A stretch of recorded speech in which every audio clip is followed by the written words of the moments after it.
So this morning I'm going to talk about another one of my LPs that I've grabbed out of the box, and it's a very famous one, in some ways infamous, and it's this one. Black Sabbath by Black Sabbath, the debut album from 1970, featuring, I think everybody would agree, the best lineup: Tony Iommi, Geezer Butler, Bill Wood, and of course Ozzy Osbourne. Now, as I said, this was the debut album, and it does have a debut feel to it, if that makes any sense. It's got a rawness and a charm and a naivety which I really, really like. Having done a bit of reading, of course, on the background to this, most of it was recorded live in the studio in basically a couple of days, or even a day. I think they took a day to record it and a day to mix it, which, you know, Ozzy Osbourne went on to say that's the way albums should be made. There is no album in the world, I don't think, made like that today, sadly.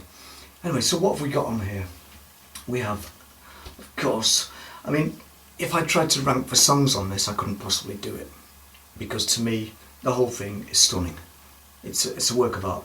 There is a cover version on here, Evil Woman, but they own it. They make it their own. And if you've heard the original, I think you agree that Sabbath's version is much, much better. So, side one, you've got Black Sabbath by Black Sabbath, which has been called the first ever doom metal track, and I can believe that. I remember the first time I ever bought this, I didn't play it until late at night, really late at night. I was actually in bed, and I just put it on quietly, obviously, because it's Black Sabbath, and the rain starts, and the bell, and the thunder starts, and I thought, this is creepy as hell.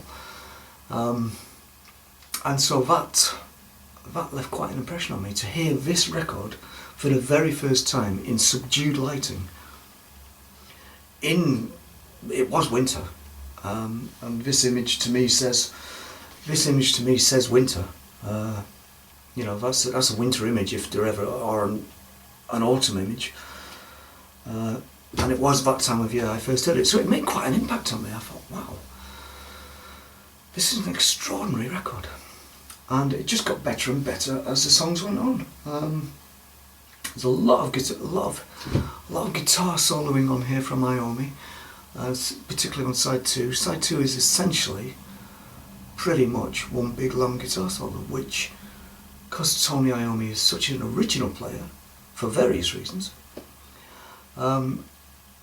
is no bad thing. It's no bad thing at all. That side two is like that. It's great. I love it. As far as Ozzy Osbourne goes on this, I personally think that this is Ozzy's finest album. I really do. I think his vocal performance on this is exceptional. Everybody talks about his solo career, his other Sabbath albums, but I don't think that I've heard him be better vocally on anything than this.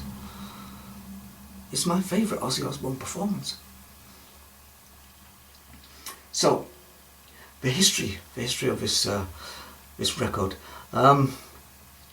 it actually got quite high. It actually did quite well in Britain when it came out. It got to number 8. The track listing is interesting. On the American version, you don't get Evil Woman. You get